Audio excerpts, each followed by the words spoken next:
qabamtee sababa isaan dhukkuba honnee qabamtee jedhanii biyya galchanillee mana yaalaa deemeen dhiisi jennaan dhiisee ergasii fayyaan jira.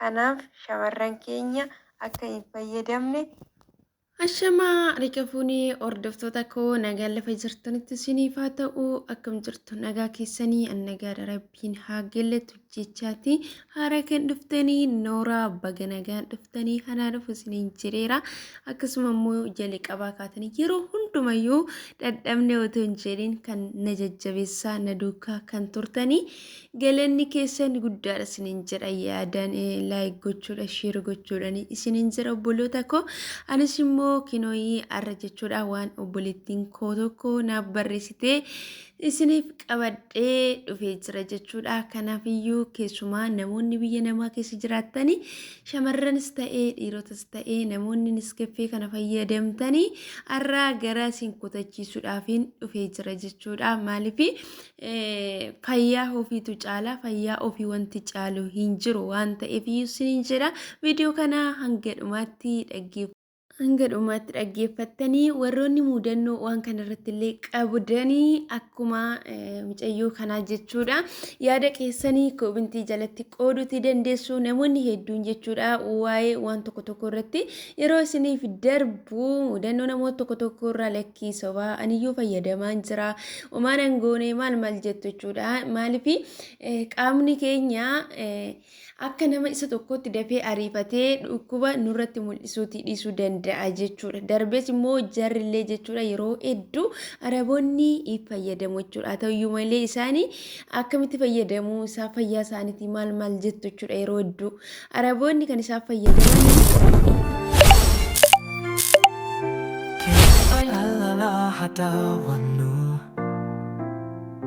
Korsas irraha hafutannu Araboonni kan isaan fayyadaman yeroo hedduu qoricha waan ta'eef dhukkubsachiisee dhiisesayyuu wanti isin beektan hin jiru jechuudha. Kan isaan rafan qorichaadhaan kan isaan kaa'anii deemanii kan isaan ittiin nyaatan hundumtiyyuu kiniinii mataa isaa danda'e qabu jechuudha. Kanaaf isaan sirumti isaaniiyyuu keessi isaanii dhukkubsataadha isiniin jedha. Egaa obboloota koo obboleettiin keenya kan ishiin jettee isiniif dubbisa jechuudha. Mee dhaggeeffadhaadha ofii kiyyaallee wanta narra ga'e siniif qooda jechuudha garuu amma siruma isaayyuu na jibbisiisee jira jechuudha jalee qaba duraa garuu mana jiraadhu kana keessatti wanti naaf hin eeyyamamne yoo jiraate niskeffeedha jechuudha niskeffeen naaf hin ajajamu dhugaa dubbachuudhaaf shaayitu naaf eeyyamama malee jechuudha haa ta'uyyuu malee yeroo hedduu jechuudha yeroo niskeffee dhuge jechuudha hojiilee seeraan hojjedhaa garas na qaba jechuudha nimbeela'u deebi'ee kana jedhee niskeffee dhokseeta fayyadame jechuudha yeroo hedduu haa ta'uyyuu malee ana illee laphee koo baay'ee tokko kan inni na saamu bakka amma naqee jechuudha hojii yeroon hojjedhu deebi'ee jechuudha bishaanan dhuga jechuudha bishaan yeroon dhuge xiqqoo ishii lapheen koo boqonnaan hargata deebi'ee nan dhuga jechuudha bishaan sanan dhaqee yeroo lapheen koo na saame yeroo lapheen koo na cinqame isiniin jedha kanaafiyyuu isinillee warroonni miliikita akkasii ofirratti arayyaa jirtan mallattoo akkasii niskeffee ta'uu danda'a jechuudha gaafa kaanitti garuu otumanii nan dhuga dhoksee tan dhuga otuman dhuguu natti mi'aawuu dide jechuudha aannan itti dabaladheen dhuga isumayyuu jechuudha ani duwwaa isaa miti jechuudha kanan dhugu isumaaniyyuu garuu baay'ee tokko jechuudha laphee koo kan inni na miidhee ture gaafa kaanii aannan lammaffaa isaati natti fakkaate tokkoffaa isaa natti fakkaanne dhaqee jechuudha walitti rarra'ee wal gogottate jechuudha aannan danfifadhe suni niskeffee kanaanii sanarraa ka'ee nan jibbee shaayii kootiin dhuga jechuudha gara shaayii kootitti deebi'ee kanaaf obboleettiin keenya kunillee mudannoon ishii mudate waa'eedhuma kanaatiin wal fakkaata jechuudha hamma dhumaatti dhaggeeffadha.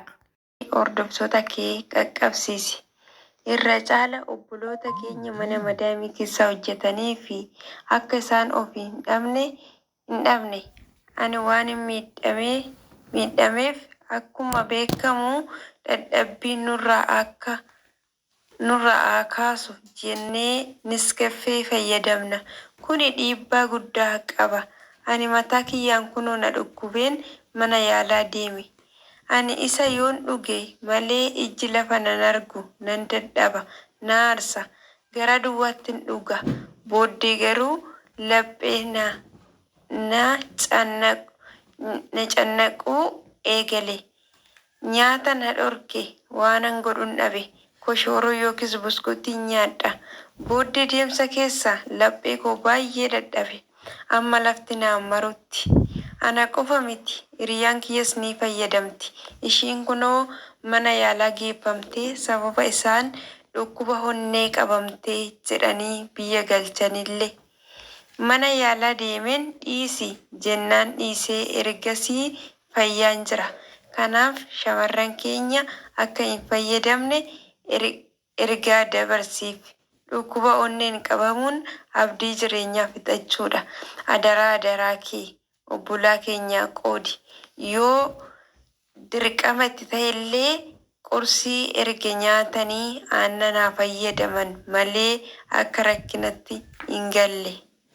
Jetti obboleettiin keenya. Egaa akkuma isiniif dubbisee ka'ee obboleettiin keenya godinyaa yookiis immoo hiriyaa kan mana tokko waliin hojjetantu jiru. Ishiinillee dhukkubsattee mana yaalaa deemte dhukkuba onnee sababa niskeffee kana dhugdurraanii kan ka'e qabamtee gara biyyaatti akka galfamte nuuf qoddee jirti jechuudha. Maaliifi dhaannaa onnee keenya dhiigni keenyallee jechuudha daddafee yookiis immoo ariifatee akka inni rukutu jechuudha. Rukutu yookiin immoo hojjetu taasisaa jechuudha. Bakka ariitii keenya dhiiga keenya dabale waan ta'eef niskeffeen akka kanatti dhukkuba onnee dhukkuba laphee waan akkasii kana akka gochaa jiru obboleettiin keenya kun ofiishiitti irratti illee argitee garuu erga dhiistee mana yaalaa deemtee dooktoriin ishii dhorke jechuudha. Sababa niskeffee dhugduun akka ishiin dhukkubsachaa jirtu itti erga himee hin dhiistee kinoo fayyeetan jira. Kanaafiyyuu hordoftoota kee biraanii naaf ga'i. Inni isa tokko yoo miidhe hunditti miidhamuu hin qabu jettee jirti jechuudha. Obboloonni mudannoo akkana qabdan koomentii jalatti barreessaa jechuudha. Obboloonni hedduun hin amana waan ta'e wanti ta'e amma dhaqee isaan irra ga'utti. Kanaafiyyuu namoonni yeroo hundumayyuu jechuudha keessumaa ganama kaatanii gara duwwaatti kan dhugdani of eeggannoo taasisaa fayyaan keessan hundumarra caala isiniin jedha. Wanti kamiyyuu musuusin deemsa keessa ofirraa kutuutii dandeessu waan ta'eef fayyaa keessantu caala waan ta'eef dhiisuu dirqama isiniin jechuuti barbaada obboloota koo. Namoonni immoo jechuudha gorsa garaagaraa jechuudha mudannoo isin mudateerraa obboloota keessaniif qooduutii barbaadanii keessan na dubbistanii to'ii qooduu fi dandeessu. Warroonni immoo lakkoofsa koo gaafattanii telegiraamidhaa fi karaa wasaappiitiin na argachuu dandeessu. Lakkoofsi koo piroofaayilii jala jira waan ta'eef piroofaayilii koo yuutuubii koo gadi tuquudhaan achi jalaa fudhadhaa isiniin jedha. Amma viidiyoo biraatiin walitti deebinutti nagaan na tura. Hedduu isin jaaladha, hedduu isin kabaja. Yoo jaalattan laayik gochuu hin dagatinaa, sheerillee godhaa obboloota keessanii isiniin jedha. Galatooma.